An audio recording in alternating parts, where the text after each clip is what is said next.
The next topic to come up on the 2016 paper was graph sketching. Now this has been a little sparse in previous years, or in recent years, but let's have a look at how to do it anyway.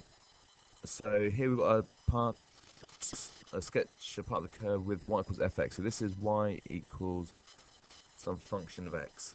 And it goes to the maximum point, even though this isn't the highest point on the graph, because this graph goes on forever and goes down forever. And this is what we call a maximum point here, and this here is a minimum point. And what we've got to do is we've got to sketch y equals 3 lots of fx. So if you notice that the transformation for this curve is on the outside, it's not inside the brackets. So if it's outside the brackets, it's up and down. And so here we can see that this minus 4 for part B is outside the brackets, it's not x minus 4 inside the brackets. So again, outside the brackets means up and down, inside is left and right. So here, if we're multiplying it by 3, it means that we stretch it up and down by 3. So we've got to sketch that. That means that it's still going to go through at 0. It's going to be stretched up higher, and then it's going to go down, and then that should go through the origin there, goes down lower, and nice smooth curve, and back up. Now this point here, beforehand it was 2 to the left and then 4 up. We're stretching that by 3, so it's going to be 2 to the left and then 12 up. That there is going to be minus 2, 12. The point down here, instead of 3 across and then 8 down, it's going to be 3 across and then 24 down. So it's going to be 3 minus 24. Then it still goes through here at 0, 0. Okay, this one here is f of x minus 4. So what that means is we simply just pick the graph up and we move it down by 4. So with that one, we're going to pick our graph up. And this point here, instead of being 2 to the left and then 4 up, it's going to be 2 to the left and 0. So that's going to be minus 2, 0. This point here that we know, that's going to move down by 4. So it's going to go through here at 0, minus 4. And this point here, instead of being 3 across 8 down, it's going to be 3 across 12 down. So 3 minus 12. And this is still going to be the maximum point. And then it's going to go across down there to the minimum point. Then back up like that. And so we've got to stay across the y-axis. So we've done that for that one there. And we stated where it goes through the maximum and minimum points. So that's it, that's job done for 5 marks. And that was the 2016 paper. 2015 paper was a little bit different. So if we go through this one, we've got to factorise this thing here. So factorise completely means that we're going to do more than one step. So the first thing we're going to do is we're going to take out an x. If we take out an x, that's going to be x 9 minus 4x squared. And then what we do is we factorise inside the brackets, and that's going to be the difference of 2 squares. So that's 3 plus 2x, 3 minus 2x.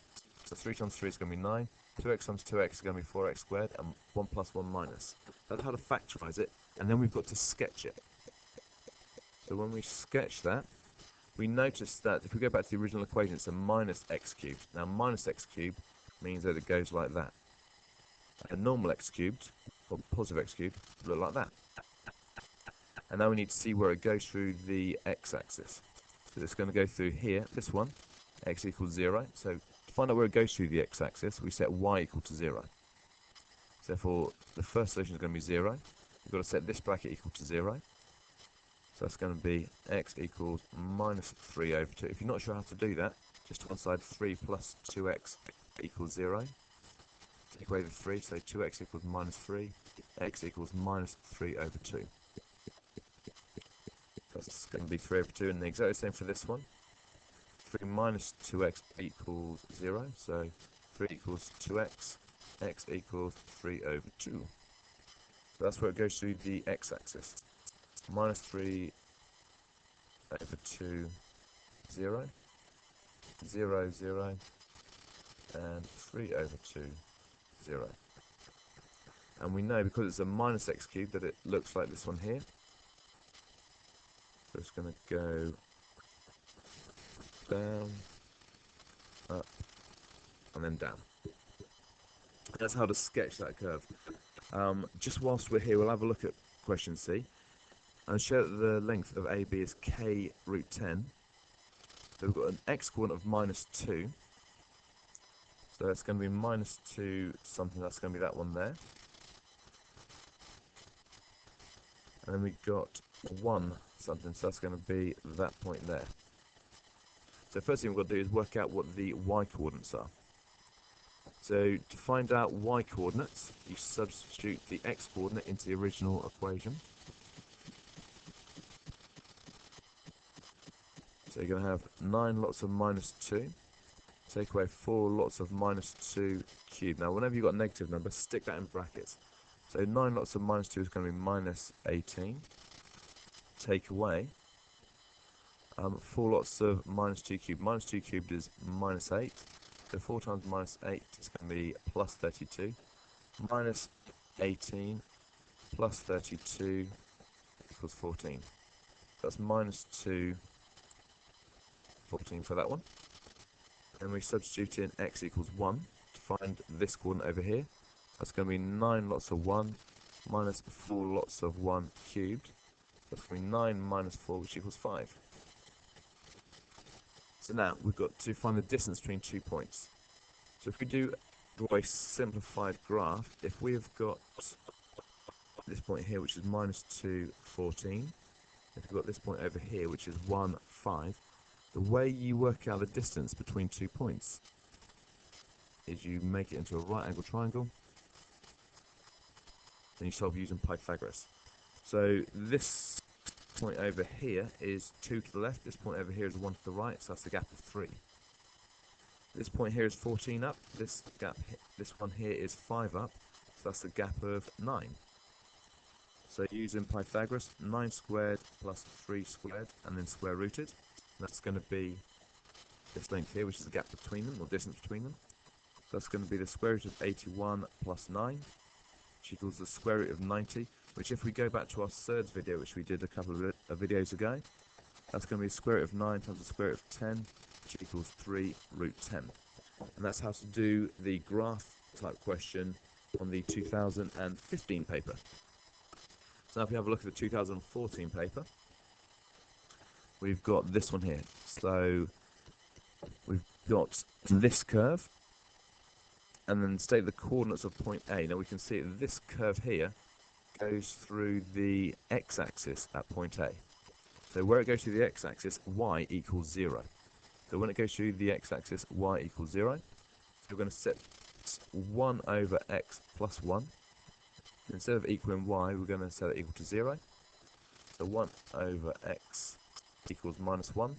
If you times through by x, you've got 1 equals minus x, x equals -1. So this coordinate here is -1, 0. We'll set the x coordinate, so x equals -1 is enough to get the mark for that one. Okay, now we've got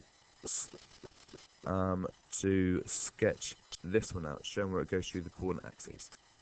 So if we multiplied x squared x minus 2 out, that's going to be x cubed minus 2x squared. So we've got an x cubed graph, which we said earlier looks like that, but it's a positive x cubed.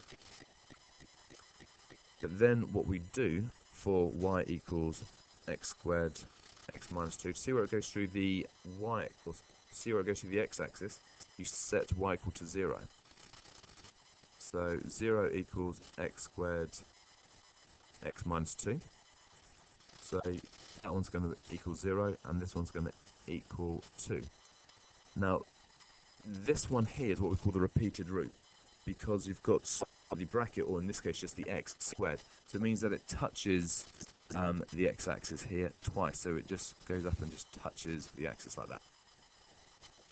So if we sketch it on this graph here, we know that it's going to go through at 0, and we know it's going to go through at 2, and it's going to look something like this. So the graph is going to go up, down, up, so it looks something along those lines there. And it goes through at 0, 0, and 2, 0. And that's going to be enough to get you all the marks for question B. Part C, using your sketch states giving a reason the number of real solutions to this here. So what they've done is they've set x squared bracket x minus 2, which is our red graph, against 1 over x plus 1, which is the original graph that they've got written or drawn here. And they've set one graph equal to the other graph. And they want to know the number of real solutions. So that means how many times do the two graphs intersect? And looking at that there, it doesn't matter how we draw the graph, as long as we draw them correctly, they intersect twice. So the answer is going to be 2 as 2 points of intersection on the graphs. And that's how to do the graph questions over the past 3 years.